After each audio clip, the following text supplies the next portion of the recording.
Alright guys, now that my hair has officially dried, I'm going to go ahead and get to the next step, which is going to be to blow dry. Now before I get to that, I'm going to show you what my hair looks like now, and it actually came out pretty straight already, so hopefully I won't have to put too much heat on it, which that's the whole goal.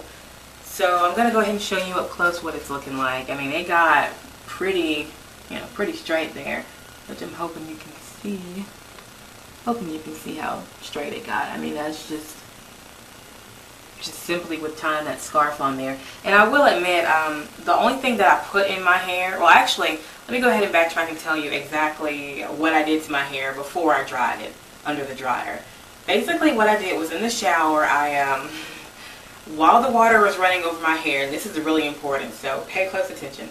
While the water was running over my hair, I sort of detangled it with my little brush or whatever. I combed it into 2 pigtails while the water was literally running through it. Now, when your hair is wet, it's going to become stretched and sort of elongated. So I found that, at least with my hair anyway, that when it's wet, it's easy to just put it in these ponytails. And if you let it dry like that, then your new growth or your overall hair will essentially dry in like a straighter state or a stretched out state.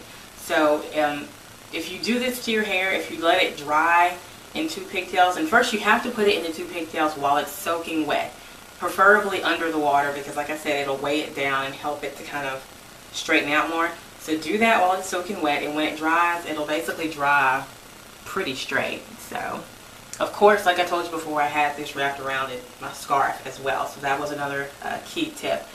The only thing that I put in my hair, once I got out the shower, I sort of squirted out a little bit of this Jane Carter's foaming solution and just kind of rubbed it like on the top and right here. And I think I put a little bit on my little puffs here and just sort of did the banding technique, which helps to stretch out the hair for flat ironing and blow drying and so forth. So if you want to know more about the banding technique, I'm going to put a link below to another YouTuber who has a good video on that. So check out the link if you want to know more about banding.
So, here it goes.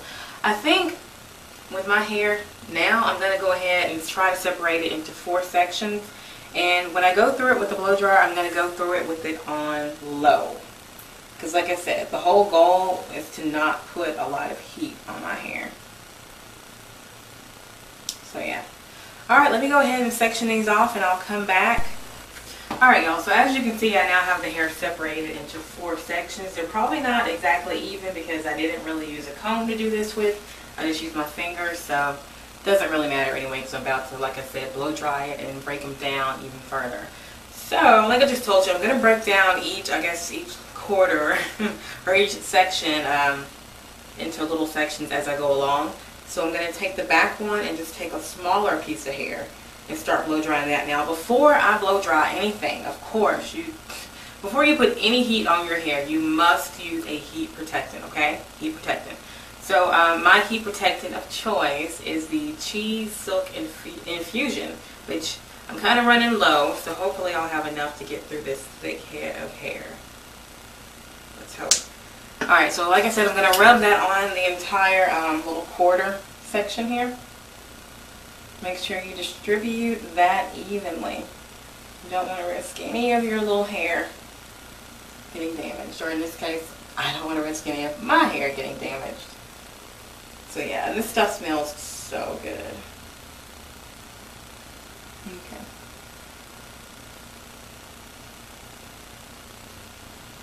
Alrighty, and then I'm going to take my fingers and just kind of section off or break down the sections even further, using my little claw clips to clip up the remaining hair that I'm not working with out of the way.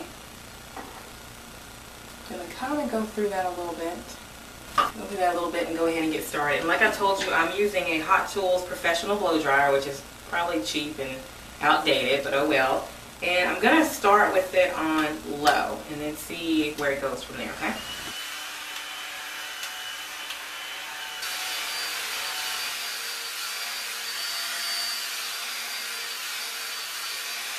I just completed the bottom left quarter of my head. I'm about to go ahead and work my way on to the top. So in the meantime, in order to keep the bottom hair out of the way, I'm going to put it back in this little band just so I can keep it out of the way. And it only took me about 4 minutes or so, maybe 3, but I was also moving kind of slow, so it shouldn't even take that long to do that little bitty section, but I'm not in any hurry, so yeah. Alright, once again, adding some of the Cheese Silk Infusion to the top left portion, making sure that all of the hair gets some on there, because heat damage is not an option, or at least it's not the goal.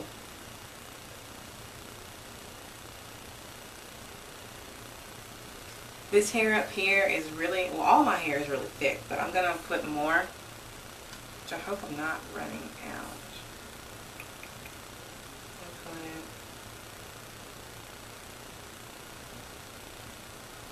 I'll put a little more up top. If I run out of this, I have some of the John Frieda serum as well, so I won't be left empty-handed, so to speak. Alright, so I think I have this hair covered, literally, and I'm going to go ahead and start. I don't know, this hair up here, it's so straight, I don't really think it needs to be blow dried. I mean, look at it, it's like basically straight. So I don't think I'm going to do that hair.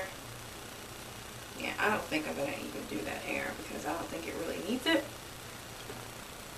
So I'm going to clip that up and out of my way and just get to work on the other sections. Ah, ooh. Just get a tangle. Clip this other piece out of the way and go ahead and get to work. Once again, before I blow dry each section, I like to sort of go through it with the wide tooth comb and just kind of get it ready or get it prepared to be blow dried. My blow dryer has this little attachment on there as well, so helps to kind of detangle. And this is on medium.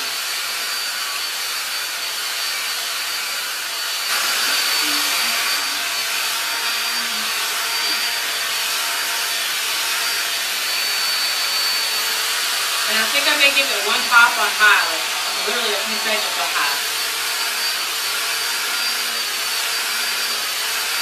Okay.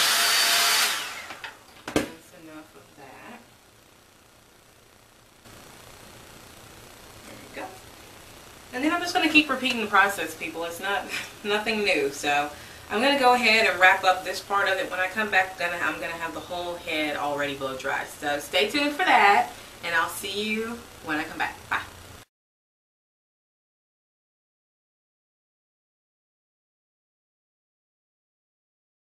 Alright y'all, I'm back. I have just completed blow drying my hair. Of course, I'm now ready to move on to the next step, which would be flat ironing.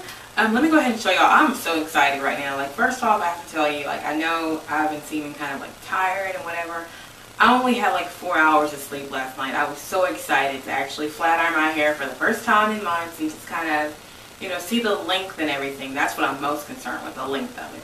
So I am a little bit kind of a little sleepy, a little lazy today, but let me tell you, even though I'm not expressing it outwardly, I can tell you I'm really excited about this. So let me go ahead and show you the length really quick, just show you my little blowout, and then I'll get ready to go ahead and flat iron.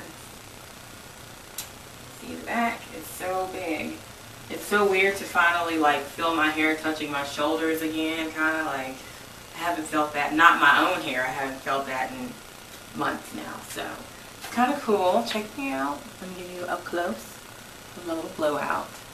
Cute. Okay. Now I think I'm going to take some pictures like this, so if you want to see pictures of me with like headbands on with my little blowout, go to my blog, verykinkygirl.com. Anywho, enough plugging my blog. I'm going to go ahead and get to the flat ironing. The tools that I'm going to be using for that are, of course, my handy dandy Sadu flat iron set that I got. I got this back in, I think, October of last year.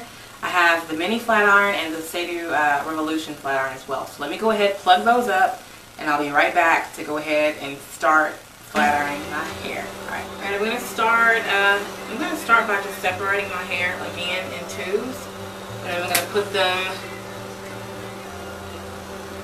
once again back into the little pigtails. Go from there. And please excuse any ugly faces I am making. I know when I'm working on something I tend to kind of make those weird looking faces.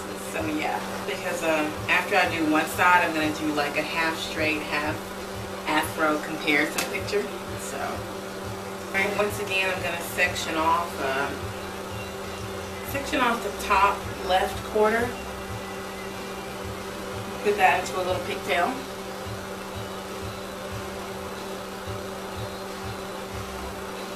Okay, yes, so I've already sectioned the hair off and I'm about to go ahead and start the flat ironing. I'm going to start on the left side first. And when I do this, I'm going to do very, very, very small sections. That's the key to getting a really straight flat iron. So you want to go in really, really, really small sections. That way you can accomplish smoothing it or straightening it in one pass if possible. Alrighty folks, tools I'm going to be using, I have this little, I don't know exactly what you would call it, but it's a straightening comb to kind of help me do the comb chase method. Yeah, and when I was transitioning, I used to love this thing, so I definitely think, I know I got it from Sally's and it was not expensive, so definitely worth it. Like I said, when I was transitioning, it kind of helps.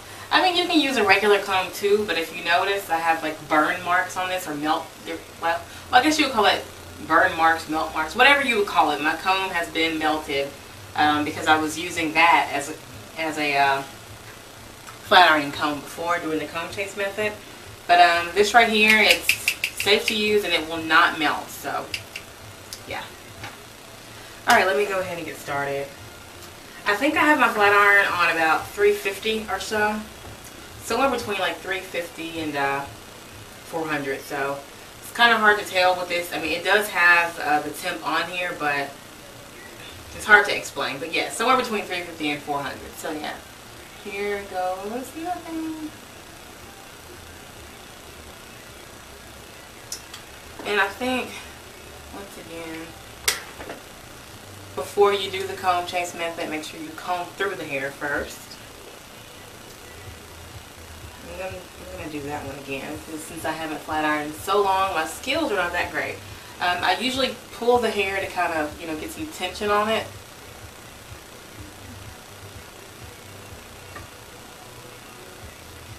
Okay, that's a good one. I'm just going to keep on moving on. Nothing special. Doing the same thing all over again. I think this hair right now is a little short for me to do the comb chase in the back. So maybe like once I move up a little higher, I'll break out the comb chase method.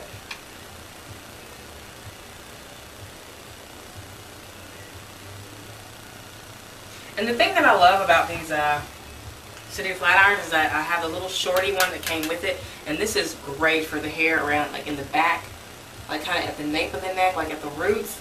And also around your edges, it gets really, really close to those little bitty hairs that you cannot get with a normal flat iron. So, yeah.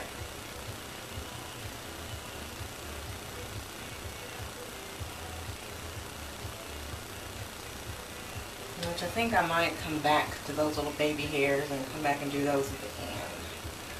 Yeah, that's what I'll do. Alright, moving on to the next little small section.